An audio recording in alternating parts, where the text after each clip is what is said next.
प्रणाम, नमस्कार, बहुत स्वागत है आपका उस कार्यक्रम में जिसका नाम है हे प्रभु आनंद दाता। आज सीधे विषय पर आते हैं। आग्रह तो आपसे रहेगा ही कि अपनी प्रतिक्रिया भेजें। नंबर स्क्रीन पर डिस्प्ले है 7009694440। मेल भी कर सकते हैं आप। कार्यक्रम के अंत में जो मेल आईडी आपको नज़र आएगा उस पर अपने सुझाव मेल के ज़रिए भी हमको भेज सकते हैं। एक विषय है, एक शब्द है व्यंग विनोद। व्यंग के साथ विनोद, और ये कोई भी व्यंग अपूर्ण है। व्यंग का मतलब है कि सटायर,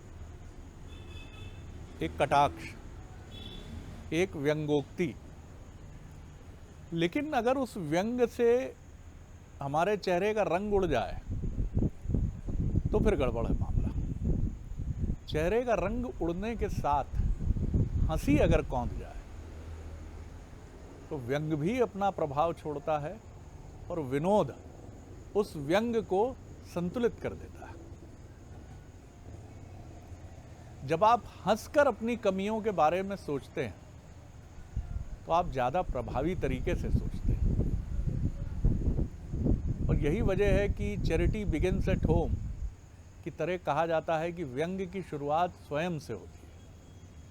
जो व्यक्ति खुद पर व्यंग न कर सके या खुद पर व्यंग न कस सके वो व्यंग करना जानता ही नहीं। इसीलिए चाहे आर के लक्ष्मण जैसे दिग्गज कार्टूनिस्ट हों जिन्होंने बरसों देश के एक सुप्रतिष्ठित अंग्रेजी अखबार में कॉमन मैन के नाम से अपने व्यंग चित्रों का प्रकाशन किया, उस व्यंग चित्र में वो स्वयं होते थे। कई उनको फॉलो करते हुए या देश और दुनिया के कई नामचीन कार्टूनिस्ट कैरिकेचर में जिस व्यक्ति को रिप्रेजेंट करते हैं वो व्यक्ति वो खुद होते हैं। और यही वजह है कि हर व्यंग्यकार, चाहे वो हरिशंकर परसाई हों या शरद जोशी हों, अधिकांशतः वो निशाना अपने ऊपर साधते हैं। और व्यंग का स्वरूप इस तरह से रहता है कि विनोद उससे अभिन्न रूप से जुड़ा रहता है। चाहे वो जीप पर सवार इल्लियाँ हों या फिर हरिशंकर परसाई जी के व्यंगों की एक लंबी श्रृंखला हो। हम सब व्यंग करना तो जानते हैं, विनोद करना नहीं जानते। इसीलिए हमारे व्यंग का प्रभाव अक्सर बड़ा घातक होता है, फैटल होता है। कई बार ये लड़ाई का भी कारण बनता है, कटुता का कारण भी बनता है और द्वेष का कारण भी बनता है। तो व्यंग करना बहुत अच्छी बात है, लेकिन व्यंग और विनोद एक दूसरे के बहुत अभिन्न साथी हैं। विनोद के बिना व्यंग अपूर्ण है और व्यंग विनोद के बिना अपूर्ण है। तो आज इसी महत्वपूर्ण विषय पर हम बात करेंगे, क्योंकि व्यंग करने से कोई नहीं चूकता है। विनोद का तड़का उसमें लगाना हम कई बार भूल जाते हैं। जानेंगे मानस मर्मज्ञ, भगवत गीता के अध्येता, विषय विशेषज्ञ प्रोफेसर डॉक्टर सुरेंद्र बिहारी गोस्वामी जी से। प्रणाम कर रहा हूँ गोस्वामी, विषय आपके सामने। आज आपने बड़ा अतिशय प्रिय विषय लिया है। आपकी मीमांसा भी उसमें अच्छी हो रही थी जी। देखिए, पहले विनोद समझ लें। विनोद एक लास्य से भरा हुआ वो भाष्य का क्रम है जिसके उत्पन्न होने से आपके अंतर्चित्त में एक सहज मुस्कुराहट आना चाहिए। सहज मुस्कुराहट। बहुत सारे लोगों को आपने देखा होगा ये विनोद प्रिय हैं। यह नहीं वातावरण को हल्का बनाना अच्छा लगता है। ये जरूर हास परिहास करते हैं। हास परिहास वो जो चुभे ना आपको, उसे हम विनोद कहते हैं। भगवान श्री गणेश के विभिन्न पुत्रों के अंश वंश में पौत्रादि में आमोद प्रमोद और विनोद का विवरण आता है। जो आपके परिवार की शोभा है, आपके परिवार में यदि शुभ लाभ हैं तो आमोद प्रमोद भी होना चाहिए, मंगल भी होना चाहिए, फिर विनोद प्रियता आपके यहाँ होना चाहिए। मेरे परमात्मा विनोद प्रिय है, इसलिए वो मुस्कुराते हैं। विनोद प्रियता का अर्थ होता है आप में भावनात्मक, आपके अंतर्मन को भाव से और हास्य से और आनंद और सुख से भर दे, सुखानुभूति जुड़ी हुई है। ये विनोद है। अब आप व्यंग को लीजिए। व्यंग आपके व्यवहार को अंगीकृत करने के लिए बना हुआ है। व्यंग जिससे आप अपने व्यवहार में उसको अंगीकृत कर लें, तुरंत तुरंत ग्रहण कर लें, आप में परिवर्तन हो जाए। और कैसे? हंस के आपके जीवन में बदलाव आ जाए। व्यंग तीनों ही स्थितियों को उत्पन्न कर सकता है, उद्भव को, स्थित को और संहार को। व्यंग आपके जीवन में एक नई सुबह का सूत्रपात कर सकता है। आप जाग जाएं और कहें, मेरे जीवन में नई प्रभात आ गई, नई किरण आ गई आपके जीवन में, नई उमंग आपके जीवन में आ गई। आपको अंधेरे से निकालकर उजाले में प्रस्तुत कर सकता है व्यंग। उद्भव, स्थित, आपके वर्तमान तनाव से आपको मुक्त करके निर्णयात्मक स्थिति में पहुंचा देता है। संहार, आपके यहाँ महाभारत कर सकता है व्यंग। एक व्यंग महाभारत कर सकता है, लेकिन यदि इन तीनों में विनोद समाहित है तो संहार भी जो है सृजनशील हो जाता है। यदि इसमें विनोद है, विनोद प्रियता है। अभी आप बता रहे थे तो मुझे व्यंग के सारे स्वरूप और सारे भाग ध्यान आ रहे थे, अंग ध्यान आ रहे थे, व्यंग के अंग ध्यान आ रहे थे। व्यंग बोलकर भी किया जा सकता है, व्यंग आचरण से भी किया जा सकता है, व्यंग लिखकर भी प्रस्तुत किया जा सकता है, व्यंग पढ़कर भी आप अनुभूत कर सकते हैं, व्यंग दृश्यमान भी हो सकता है आपके जीवन में, व्यंग अंकित भी हो जाता है। आपने भी कार्टूनिस्ट का नाम लिया, उन्होंने एक कार्टून बना दिया, उसको देखकर आप व्यंग्यानुभूति कर लेते हैं, वहाँ पर आपको आनंद मिल जाता है। व्यंग से विनोद होना आवश्यक है, ध्यान रख लीजिएगा। बिना विनोद के व्यंग वैसे ही है जैसे बिना नमक के भोजन, इसलिए विनोद उसके साथ जुड़ा ही हुआ है। उसमें आपको सहज बनाने की प्रक्रिया शामिल होना चाहिए जी। वो व्यंग के लिए बहुत आवश्यक तत्व होता है। व्यंग का स्वरूप धीरे धीरे उसके साहित्यिक सृजनशील स्वरूप से सनातन संस्कृति, वैदिक और आध्यात्मिक स्वरूप का अभाव कहाँ होता चला गया। व्यंग जो है पहले दृष्टांत में आया अपने यहाँ। व्यंग आदिम है, पुराणगत है व्यंग, हम उस पर भी चर्चा करेंगे। पुराण में व्यंग है, लेकिन पुराण का व्यंग बाद में दृष्टांत में आ गया।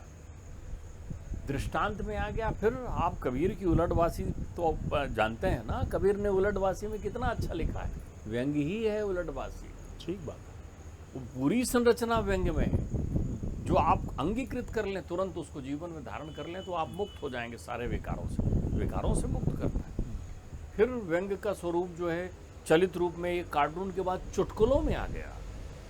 जैसे आप बोल चाल में चुटकुला करके हंसते हैं, वो कहीं ना कहीं आपको प्रेरित करने के लिए बना हुआ है। उसमें सीख का समाहित होना बहुत आवश्यक है। बिना सीख के व्यंग नहीं हो सकता। फिर वो आलोचना, निंदा हो सकती है।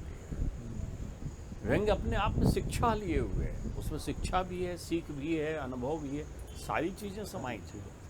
अब व्यंग का पुराणगत सूत्रपात देखिए, आपको मैं 2 उदाहरण बताता हूँ पुराणगत। नारद जी ने काम को जीत लिया, गोमुख में तपस्या करने बैठे, काम उत्पन्न हुआ, अप्सरा भेजा, उर्वशी ने नृत्य किया, तमाम अप्सराओं ने ध्यान बांटा। नारद जी तो सहज ध्यान में थे। काम ने अपने पंचबाण भी चलाए उपस्थित होकर, तो भी नारद जी को कोई प्रभाव नहीं पड़ा। काम ने उन्हें प्रलोभन दिया कि आप स्वर्ग का सिंहासन ले लीजिए, ध्यान धारणा छोड़िए। तो उन्होंने कहा नहीं, मुझे स्वर्ग नहीं चाहिए। न वहाँ काम था, न क्रोध था, न लोभ था, कुछ नहीं था उनमें। अब काम ने देखा कि ये तो बड़ा अद्भुत घटना हो गई, तो काम ने इसी व्यंग्यानुभूति को लिया। काम की विनोद प्रियता, प्रसिद्ध विनोद प्रियता। अब काम हार कर जा रहा है ना, पराजित हो गया, तो काम जो है बड़ी विनोद प्रियता से धीरे फुसफुसाते हुए जा रहा है। कमाल है, आप तो शंकर जी से भी बड़े काम के विजेता हो गए। जब आपकी कोई बहुत प्रशंसा करे, उसे व्यंग ही मानिए। बहुत अच्छा सूत्र है। जब आपकी कोई अतिशय प्रशंसा कर रहा हो, तो उसे व्यंग का एक बहुत सोफिस्टिकेटेड, कहूँ मैं आपसे, नवीनीकृत स्वरूप मानिए। जब आप आत्मानुभूति में घिर जाएं तो समझ लीजिए नकारात्मकता आप में वो प्रशंसा के माध्यम से ला रहा है, व्यंग ही है। जैसे कि लोग समर्थ को नहीं दोष गुसाई, अभी जिस प्रसंग में कहा गया है वो पृथक प्रसंग है। आपको कह रहे आप साहब क्या नहीं कर सकते, आप तो बोले, अब आप देखिए, अब आप आ गए वसीभूत हो गए, ये भी व्यंग है। आप सर्वसमर्थ नहीं हैं, उस समर्थ की तरह नहीं है, समर्थ को दोष गुसाई में नहीं शामिल है। ठीक बात। तो जैसे ही काम ने ये सुंदर वचन कहे, तो काम का ये वचन कर्ण पिशाचिनी के माध्यम से हृदय में आ गया। अब नारद जी चले ये सोचते हुए कि मैं शंकर जी से भी बड़ा काम का विजेता हो गया। अब देखो शिव जी के पास जा रहे हैं, व्यंग का आनंद लीजिए, व्यंग का सूत्रपात कैसा हो रहा है। शिव जी को सुना रहे हैं, बोले अरे बड़े मुख प्रसन्न तन तेज भी राजा, बड़े प्रसन्न चले आ रहे हैं। भगवान पूछ रहे हैं, अरे आज तो महाराज क्या हुआ, मैं आपको क्या बताऊं, आज तो मैंने काम को पराजित कर दिया। और उसने जाते जाते कहा कि मैं आपसे भी बड़ा काम का विजेता हूं। आपको तो काम को जीतने में भस्म करना पड़ा था, मैं बिना भस्मीभूत किए हुए विजय करके आ रहा हूं। शिव जी मुस्कुराए। अब देखिए शिव जी का व्यंग, मुझसे कहा तो कहा, विष्णु से मत कहना ये बात। कितना सुंदरतम व्यंग है। किसी से मत कहना, ये व्यंग है। आपको अपनी बात प्रचारित करना है तो व्यंग के सूत्र का पालन करिए ना। आप कह दीजिए बहुत गोपनीय बात आपसे कह रहा हूं, ये किसी से मत कहना, बस वो प्रचारित हो जाएगी रातों रात। ये व्यंग की कृति है। तो नारद जी ने कहा सबसे तो छोड़ो, आपने कहा विष्णु जी से नहीं कहना, मन में कह रहे हैं नारद जी, वो पक्का विष्णु जी के लोक में पहुंच गए, वो श्वेत द्वीप में हाजिर हो गए, वहां पहुंच गए, उपस्थित हो गए। बोले कैसे आए हैं, विष्णु जी जान रहे हैं कि आए कैसे हैं। देखो दो व्यंग की अनुभूति ना। उनने कहा आज ये किया वो किया ऐसा किया। अब विष्णु जी के व्यंग का तरीका, शिव जी के व्यंग का तरीका बहुत बढ़िया, कहना मत, लंबी प्रशंसा नहीं कर रहे हैं। विष्णु जी उनकी स्तुति करने लगे, अरे आपके सामने कौन है, आप वो और हो गए। व्यंग का को आत्मसात न कर पाने की फलश्रुति में आप अहंकारी हो जाते हैं। अगर आपने व्यंग की उपेक्षा की, उसको विनोद के माध्यम से ग्रहण नहीं किया, सहज भाव, विनोद यानी सहज भाव से ग्रहण नहीं किया, तो फिर आप अहंकारी हो जाएंगे। उर अहंकारी हो गर्भ तरु भारी, फिर उनकी दुर्दशा हो जाती है, वो जाते हैं बंदर का मुख मिलता है, इत्यादि इत्यादि। ये व्यंग का एक स्वरूप सृजनशीलता। दूसरा स्वरूप देवर भाभी है ना, दुर्योधन और द्रौपदी, देवर भाभी है ना, वही आनंद ले लेती, वही वहां ऊपर बैठ करके वो बिना विनोद के व्यंग कर रही है। बिना विनोद के व्यंग पूर्वग्रह है। बिना विनोद का व्यंग जो है खाली सोने की तरह हो गया, फिर वो आभूषण की शक्ल में सुंदर नहीं है, उसको श्रृंगार रूप नहीं दिया है आपने। वो उतना ही कह देती, अरे भैया आपको दिखा नहीं, देखिए आप गिर पड़े, अच्छा हुआ ताऊ जी नहीं थे, नहीं तो वो और समस्या में पड़ जाते। तो बात तो वही थी ना, ताऊ जी उनके आंख नहीं है, उनके पास नेत्र विहीन है, तो आपने इशारा भी कर दिया, ताऊ जी नहीं थे, अच्छा हुआ। लेकिन आपने उनको बिना विनोद के व्यंग किया, तो व्यंग ने महाभारत करा दिया ना। वो एक घटना है ना जिसने महाभारत करा दिया। तो आप एक तथ्य समझिए, व्यंग हमारे जीवन में सृजनशीलता लेकर आती है। व्यंग हमारे जीवन में उन दृष्टांतों के माध्यम से प्रवेश करती है। आपकी बात से एक चीज तो बड़ी सुंदर मेरे मन में आई है कि व्यंग करना और व्यंग समझना दोनों बहुत महत्वपूर्ण है।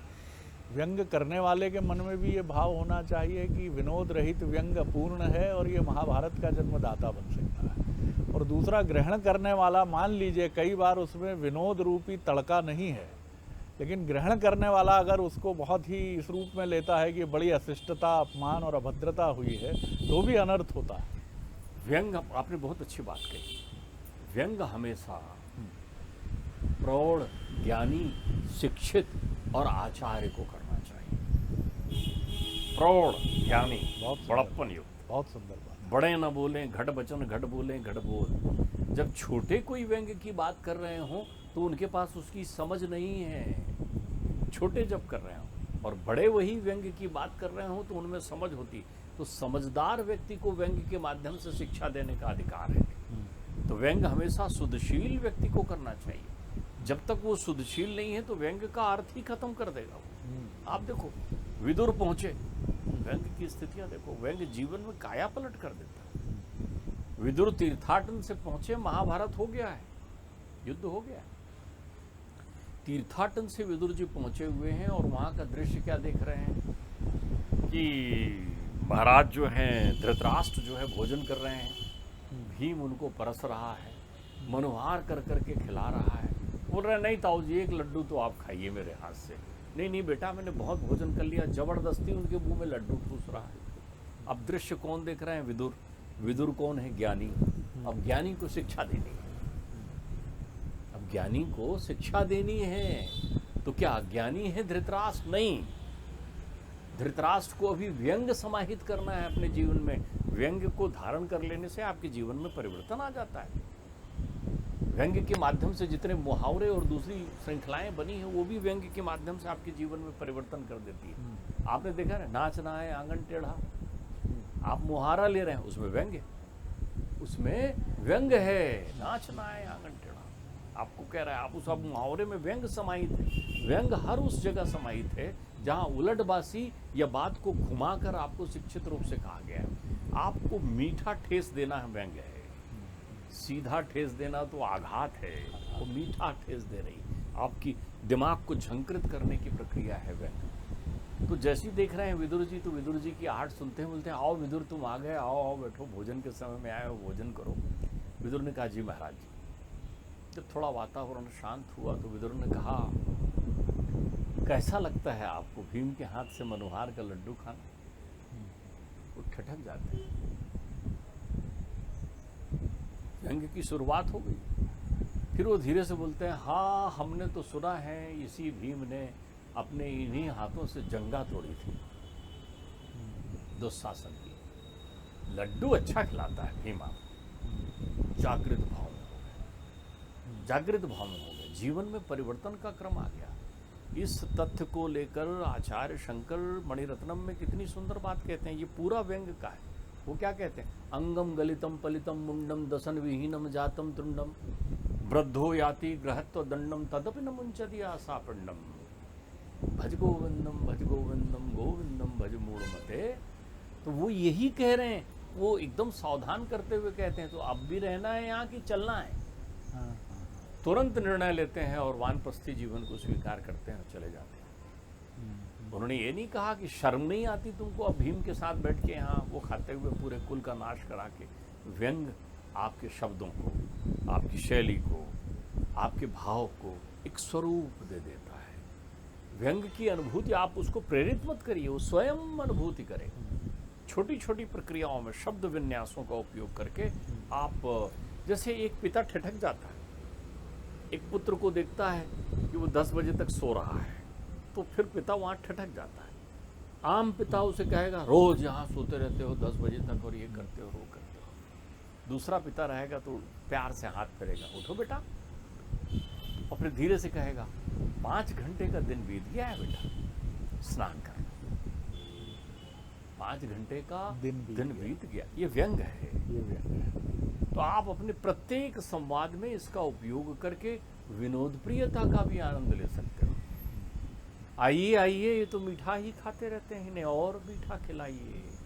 अब यहाँ मीठा शब्द जो है वो आपको प्रेरित कर रहा है। बिल्कुल ठीक। आपको आप मीठा खाते हैं और मीठा बोलते हैं। वाह वाह वाह वाह वाह। जीवन में जैसा खाते हैं वैसा बोलते हैं, तो वो आपको व्यंग ही है, आपके जीवन दर्शन। तो व्यंग में विनोद समाहित रहे।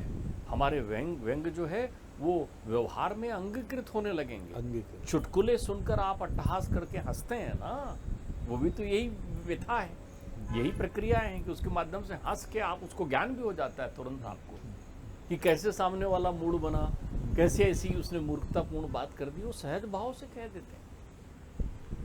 आपने बहुत अच्छी बात कही, आप अपने आप को आधार लेकर बोलिए। बिल्कुल ठीक है। किसी से बोलते समय कहिए मैं मूड ये नहीं समझ पाया कि सवेरे उठने से दिन 5 घंटा बड़ा हो जाता है। तुम समझदार हो बेटे, ये कह दिया आपने, तो ये प्रक्रियाएं हो गई। बिल्कुल ठीक है।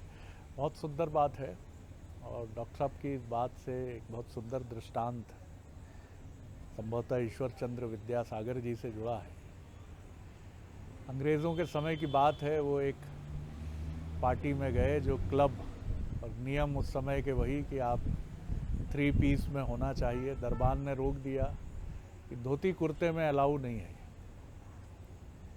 थोड़ी देर बातचीत हुई, बहस भी हुई, विद्यासागर जी लौट गए। फिर वो 3 पीस पहनकर आए। उसी दरबान ने जिसने धोती कुर्ते में रोका था उसने सल्यूट किया, बड़े आदर से दरवाज़ा खोला। विद्यासागर जी अंदर गए। अब उन्होंने देखिए सहारा चैरिटी बिगिन्स एट होम, उन्होंने बढ़िया भोजन लिया, बफे सिस्टम में जो बढ़िया भोजन था। अंग्रेज़ और भारतीय इलीट वर्ग जो है उसका प्राधान्य उस पार्टी में, और सबके सामने एक कोने पे खड़े होकर उन्होंने बड़े प्रेम से लेट आई, प्रेम से खा इसको, और उन्होंने हलवा उड़ेल लिया उस पर, दाल उठाई और अपने सुंदर कोट पर डाल, ले ले ले तू खा, वाह वाह वाह वाह। फिर पैंट के ऊपर एक चीज़ डाली।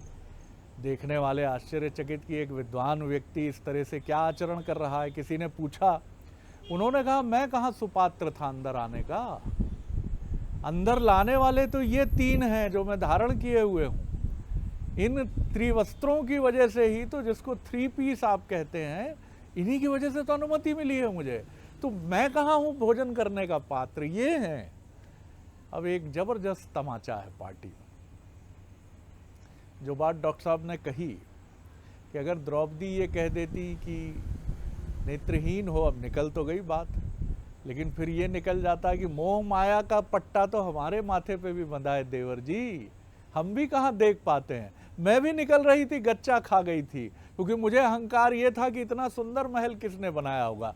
शायद देवर भाभी हंस लेते, वहाँ बात समाप्त हो जाती। जी देखिए, मैं आपको बताऊं, आपने एक बहुत अच्छा दृष्टांत ईश्वरचंद्र विद्यासागर जी का दिया।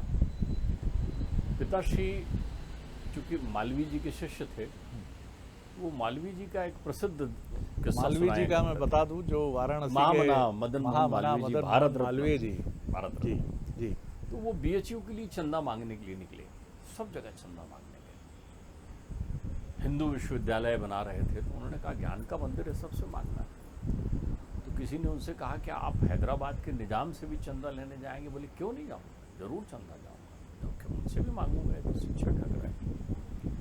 हैदराबाद के निजाम को मालवीय जी के प्रति बड़ा द्वेष भरा हुआ था।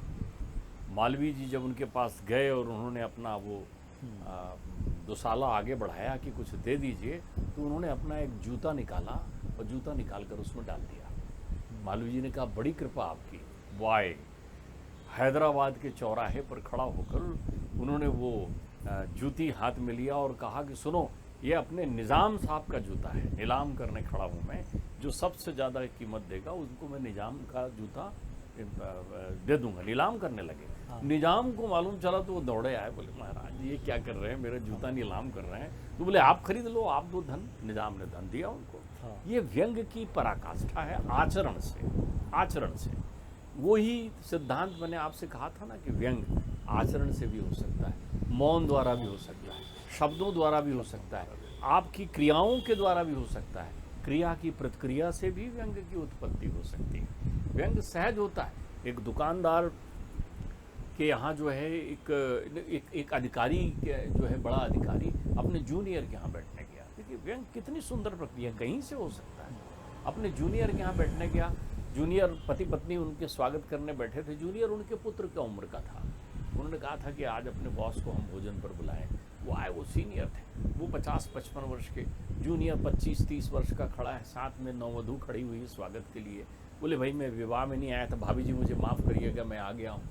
अब उनने सुना भाभी जी कह रहे हैं, मैं तो उनकी बहुरानी हूँ रिश्ते में। उन्होंने बड़ी सहजता से कहा कोई बात नहीं अंकल जी, आप पधारिए, आपका आशीर्वाद तो हमें मिल जाएगा ना चाचा जी, आप बैठिए। तो कितना बड़ा व्यंग्य है। वो तुरंत सावधान हुए, बोले आजा बेटी इधर आ, व्यवहार ले। आपके व्यवहार का तुरंत प्रभाव पड़ता है। लेकिन व्यंग विनोद को समाहित करते हो, और विनोद का अर्थ होता है आपके उस संभाषण का आघात ना लगे सामने वाले। बिल्कुल ठीक बात है। और यही वजह है कि व्यंग करना बहुत कुशलता का काम है। और व्यंग, जैसा डॉक्टर साहब ने कहा कि व्यंग एक बड़े परिवर्तन का संवाहक भी बनता है। इसीलिए व्यंग से बड़े बड़े परिवर्तन होते हैं।